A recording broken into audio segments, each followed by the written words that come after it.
I don't think that I've ever been in love." She stopped for a minute, and then she continued, "How will I know? My name is Dr. Horatio Fundoby, but I am not the kind of doctor who sees sick people. I am called a doctor because I have spent many, many years studying. I studied history, and I now have an important job at the British Museum in London. Every Sunday afternoon, I walk along a path in Chelsea, on the bank of the River Thames. A lot of painters live in Chelsea. People often think that I am a painter. I look like one, and I dress like one. I have a white beard, I carry a black wooden stick, and I wear a large, old hat. The hat is more than 40 years old, and I always wear it for my walks. I enjoy my walks very much. There is a lot to see and hear. Boats pass on the river. Birds cry noisily above it. Along this bank of the river, there are some old houseboats. People buy these houseboats because they like living on the water. They enjoy watching the passing boats and listening to the sounds of a busy river. They paint the boats in bright colors. One Sunday afternoon, I was standing by the houseboats, looking across the river. In the deepest water in the middle of the Thames, I could see a beautiful white sailing ship. It was called the Poseidon. The back of the ship was a little unusual. I knew that the owner of the ship was Lord Struve. He was a great scientist who studied ocean life. Near the Poseidon were a large ship from South America and a dirty Spanish boat. Then I noticed one of the houseboats near the bank. It was called the Nerine, and it was very colorful. The boat was gray, but parts of it were painted in bright colors. The door was blue, and the large wooden cover in the floor of the front deck was bright red. There were some steps going from the boat to the bank of the river. These were painted blue, like the door.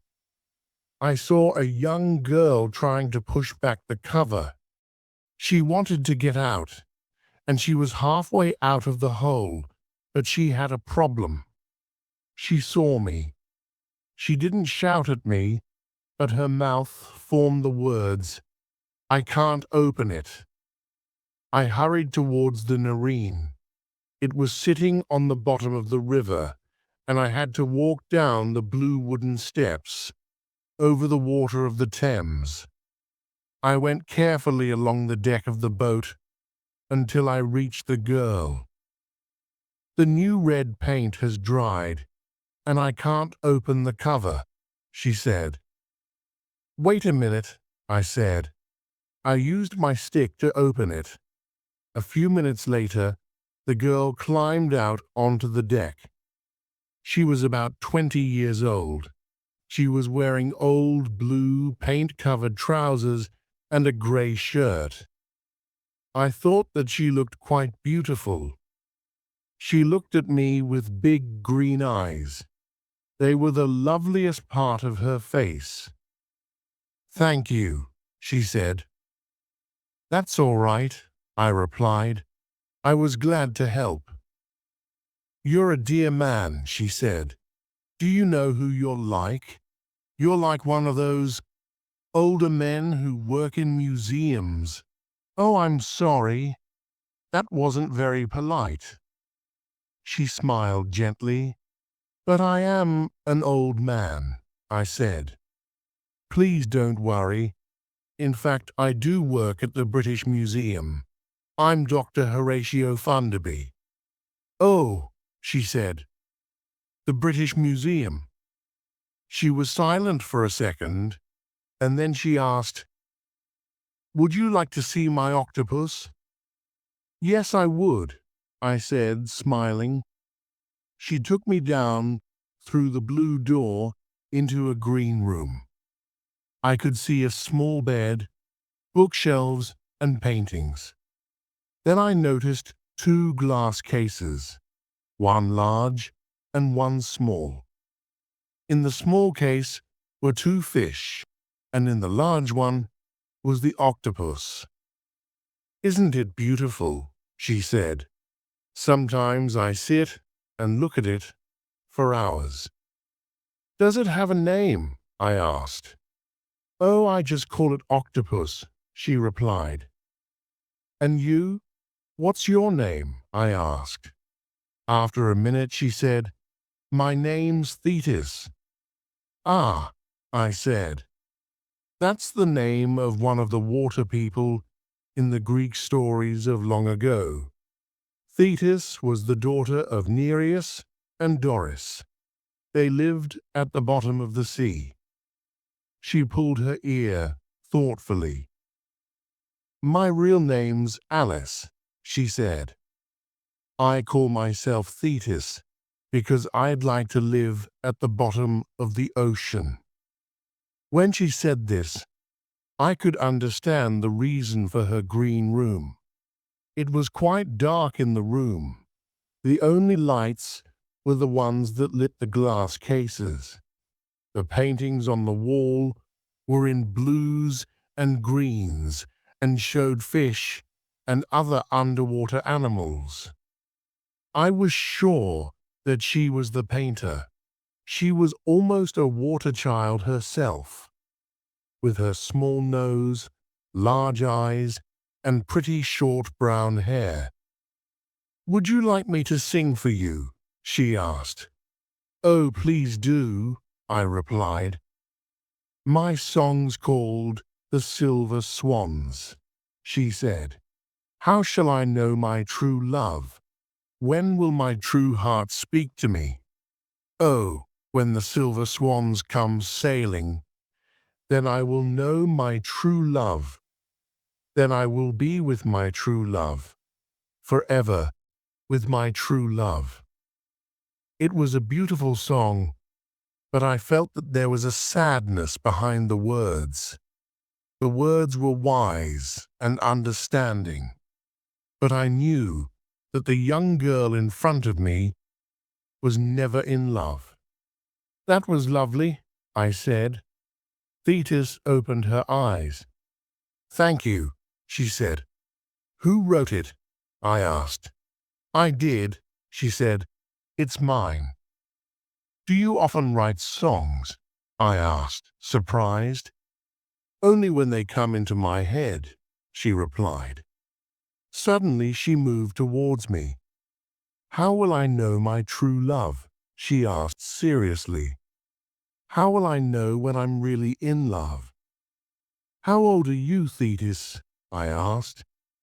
"I'm 21, she answered. "Have you been in love?" I said. "No," she replied. "I don't think that I've ever been in love." She stopped for a minute, and then she continued. "How will I know? Who will tell me when I am? You're so old and wise. Can't you help me?" She looked pale and unhappy. I thought carefully before I answered her questions. At last I replied, "When he's ill and ugly and you can still love him, then you can be sure." "When he is ill and ugly," she said to herself, quietly. She sat there thinking. Then suddenly she remembered that I was there. "Oh, I'm sorry, I'm being rude," she said. "Would you like some tea, Dr. Fundoby?" "I'd love some, thank you," I replied. She disappeared for 2 or 3 minutes. I looked round the room again. At last she returned, carrying the tea things. She poured out the tea. As she lifted her cup to her mouth, she said again, "When he is ill and ugly, "Oh, thank you, Dr. Fundoby." She smiled at me. We talked for about half an hour. She told me about her mother and father. They also lived in London, but she wanted to live alone on this houseboat. She loved it because it was on the water. She had an evening job, but she did not tell me what it was. Suddenly, I began to feel quite ill. I wasn't sure why, but before I could decide, Thetis asked, "Would you like to go out on deck?" There was not much room at the back of the boat, but it was enough for the two of us. Then I saw with surprise that there was water all round the boat now. 4 dirty white swans went past us. Their feathers were dirty with oil from the river, and their eyes looked very unfriendly. Thetis looked at them. I said, smiling, "Perhaps they're the silver swans in your song. Perhaps you're going to meet your true love." She only said, "These swans are a dirty grey silver." Then a small wooden boat came up to us. There was a tall, strong man in the boat. He looked about 35 years old. He was wearing a blue sailing shirt and dark blue trousers. He had black hair, a beard, and bright blue eyes. "Hello," he shouted, and his white teeth shone against his dark beard. "Have you some cotton to mend my trousers? I caught them on a piece of wood." "Yes, of course," Thetis called back. "If you climb up here, I'll mend them for you." The sailor laughed. "I'll do it. I can't tell you where they're caught," he said. "Oh, I understand," Thetis said, smiling. Then she went to find the cotton. When she returned, she put it carefully in a piece of cloth. Then she threw the cloth into the boat. The sailor caught it. "Clever child," he said. "Thanks very much. I'll be quick." He moved the boat away and then tied it up next to another boat. We watched as he mended his trousers with his back towards us. While we stood there, a large boat went past. The Nareen started to go up and down in the water. I suddenly felt very sick. Thetis saw my face. "Oh, you poor man," she cried. "I forget that moving boats sometimes make people ill. Come with me. I've got a bottle of medicine. It will soon make you better." She helped me down into the green room and sat me in a chair. I was feeling very ill now. She went to a small cupboard and got a small brown bottle from it. She poured something from it into a spoon and gave it to me. "They discovered this medicine during the Second World War," she said. "Some of the sailors suffered badly in storms or when the sea was rough. You'll feel fine in a few minutes. Just sit there quietly." She went out on deck. I heard her shout to the man in the boat, "Hello again. What's your name?" "Hadley. Richard Hadley," he called back. "What's yours?" "I've heard that name before," I thought, "but I can't remember where." "Thetis," she replied. There was silence for a minute. Then he said, "Oh, that's the name of the daughter of Nereus and Doris in the old Greek stories. They lived at the bottom of the sea." He was silent again. Then I heard him call, "Where's your father?" "He isn't my father," Thetis said. "He's an old man who's visiting me. He's feeling sick, so I've given him some medicine." I heard the laugh in the sailor's voice as he shouted, "What? Sick? On that old houseboat? It's like dry land on there." Another boat passed, and the Nareen suddenly moved up and down again. But the medicine was beginning to work. "It isn't an old boat," Thetis said seriously. "It's my home. And it does move up and down a lot sometimes. You need a strong stomach." "Oh yes, I'm sure that you do," he said. But I knew from his voice that he didn't really believe her. "Really, it's true," she continued. "Perhaps even you'll get sick one day." The sailor laughed loudly. "Who, me? Listen, child. I've sailed every ocean and sea in the world, and in all sorts of weather, and I haven't been sick yet." I heard Thetis say, "There's always a first time. Would you like to try? Tell me when it gets really rough," he said. I heard his boat touch against the Nareen as he continued, "You're not as young as I thought. I'm sorry that I called you a child. Perhaps I'll try your boat sometime. Well, thanks again for the cotton." At last, I began to feel better. When I went up on deck, Thetis was looking out across the river. She was watching the sailor as he went out towards the lovely white ship. "Oh," she said, "you're better." "Yes," I said. "Good," she said. "That medicine always works." Then she added, "He said some very unkind things, didn't he?" I started to say, "But wasn't he beautiful?" she continued dreamily. "He's very ill, isn't he, Dr. Fundoby? And I love him even more then, when he's well." I did not see my friend for some weeks. Then, on a rainy Sunday, as I walked past the houseboats, somebody called my name.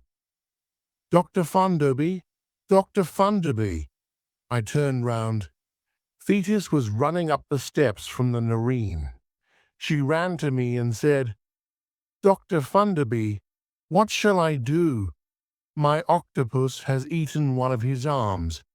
I replied, "They often do that when people keep them, even when they feed them very well."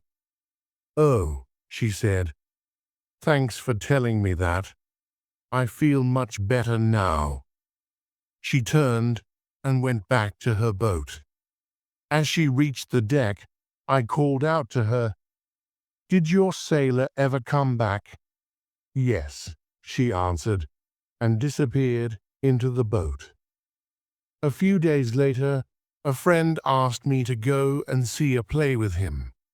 It was called The Unwanted, and it was at Wyndham's Theatre in London. "There's a young woman in it, Alice Adams," my friend said. "She's very good, they say. One day she'll be a great actress." When the play started, I couldn't believe my eyes. The young actress was Thetis. I remembered then that her real name was Alice, so this was her evening job. It was a sad play. Thetis played a young girl who falls in love with an older man. In the end, he leaves her and she kills herself. Thetis played the part with deep feeling and understanding. It seemed to me almost that she was the poor girl. I cried for her at the end of the play. The next Sunday, I visited her on her boat. There was now another glass case in her room. There were 2 large fish in it. She was sitting in front of the case, watching them. She got up to get the brown bottle. The boat was not moving much, but she gave me some of the medicine, and I drank it. My dear, I said, why didn't you tell me who you were? I was at Wyndham's last week. I did tell you, she said. This is the person that I am here. This is the person that I really want to be. You played the part very well, I said. I cried at the end. How can you put so much feeling into the part night after night? How can you show all that pain and unhappiness if you have never been in love? She thought for a minute, then replied, That's the other side of me. I just do it. She saw me looking at the glass case. He gave them to me, she said. The sailor? I said. Yes, she said. Where did he get them? I asked. From the bottom of the river, she answered. Did he? How? I asked. He went down and looked for them, she replied. Now I remember who Richard Hadley is. I thought to myself, does she know? And will her heart break, like the heart of the girl in the play? Is he in love with you? I asked. He laughs at me and says unkind things, she said. Does that mean that he's in love? And you? I asked. Are you in love with him? I don't know, she cried. I don't know. I don't know. Oh, Dr. Fundoby, I hate being young. She put her head on my shoulder and started to cry. I tried to find the words to make her better. The next Sunday, I went for my usual walk. It was very windy, and the river was rough. When I saw the Nareen, she was moving from side to side. Thinking of Thetis, I hurried towards the boat. Her room was small, and the glass cases were not safe in bad weather. I noticed that the blue door was open, so I quickly went down the steps. When I reached the last step, I heard a deep cry from Thetis's room. I was afraid for her, and I hurried in. Richard Hadley was lying on the bed. He was very sick. Thetis was sitting on the side of the bed, holding his head in one of her arms. His skin was a grey color, and his face was pale. At first I thought that he was dying. Then the boat moved suddenly. I understood then why he was like this. Thetis, I cried. The medicine! Quickly! Where is it? Oh, ha ha! Cried the unhappy man. Go away, both of you, and leave me to die alone. I love him, Thetis said, happily holding his poor head in her arms. Oh, now I know that I love him. He's very ill, isn't he, Dr. Fundoby? And I love him even more than when he's well. I went to the cupboard where Thetis kept the brown bottle of medicine. It was locked. I looked at Thetis. She looked sad. He refuses to say that he'll marry me, she said. Then she added, looking down at him, I don't mind being a poor sailor's wife. When you sail away, I'll come with you. We can sail round the world together. I almost laughed at her words. Thetis had no idea about a sailor's life, and she had no idea who Richard Hadley was. The unhappy, weak man cried out, all right, I'll marry you. I'll do anything if you'll just go away. Please leave me to die. I was beginning to feel very ill myself, so I cried, Thetis, you cold-hearted girl, give me the key now. How can you leave him to suffer? How can you do this to the man that you love? She untied a piece of blue cloth from around her neck. The key was on it. She looked at the floor as she gave it to me. I knew that she was sorry now. As I opened the cupboard, I heard her say quietly, "He sailed on every ocean and sea in all sorts of weather." I took some of the medicine, then I gave some to the great ocean scientist, Richard Hadley, Lord Struve. Thetis looked at me. "Will you come to our wedding, Dr. Fundoby?" she asked. I was still feeling sick, and I was not happy with her. So I replied, "If he marries you after this suffering, he's crazy." Lord Struve probably suddenly felt better, because he sat up. He said, "I'm glad that you said that, Dr. Fundoby. Promises don't mean anything when they are made in ill health." "But you wanted to come on to the Nareen in this weather," she said sadly. The color was returning to his face. "I came for a good reason. I love you, and I wanted to tell you that," he said. "So why didn't you tell me?" Thetis asked simply. For a minute, he did not know what to say. Then he said suddenly, "Because I felt ill. Now listen, Thetis. If you're going to marry me, you must know two things. You must know who I am. You must know what I do." "They don't matter," Thetis replied. "I love you." I was feeling better, so I said, "And you're acting." Lord Struve looked at me in surprise. "Who's acting?" he asked. "This is Alice Adams," I cried. "She's been in the play The Unwanted at Wyndham's for the last 2 years." He looked at her. "This child," he said. "She is a child, isn't she?" Thetis moved her head in a silent yes. But I said, "She's England's best young actress, and she's 21. He stood up. "Yes," he cried. "I remember reading something a long time ago. I've just come back from the Galapagos," he continued. "I haven't heard anything about England for nearly 2 years." Thetis jumped up and ran to him. "Oh, please take me there," she said in an excited voice. "All my life I've wanted to go to the Galapagos. Can sailors take their wives with them when they go?" Lord Struve cried, "I'm not a sailor, Thetis. I'm a—" He stopped. He found it difficult to say, "I'm a lord." He started again. "I'm a kind of ocean scientist. I do a lot of my work underwater.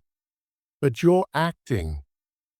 Before he could finish, Thetis said, "It doesn't matter. I never wanted to be an actress. I only do it for the money. I can buy octopuses and live on the Nareen. Do you know what a good octopus costs?"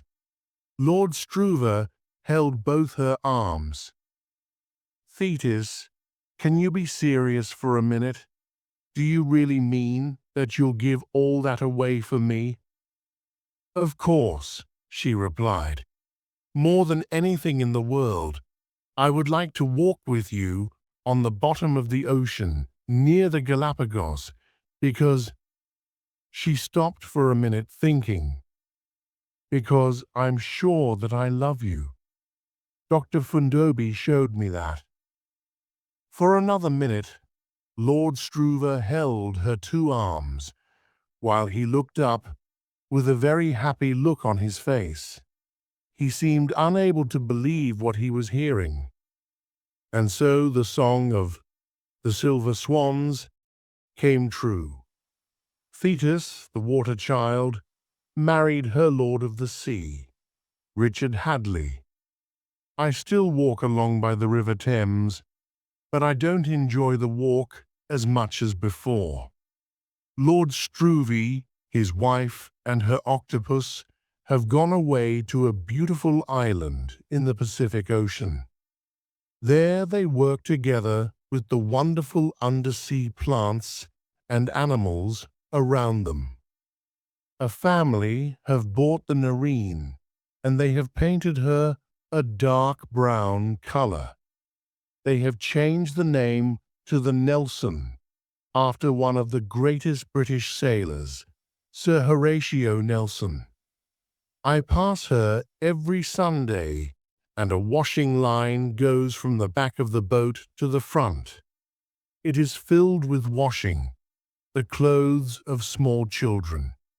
And I think, as I go past, do they have strong stomachs like Thetis? Or did she give them the name of that wonderful medicine in the brown bottle?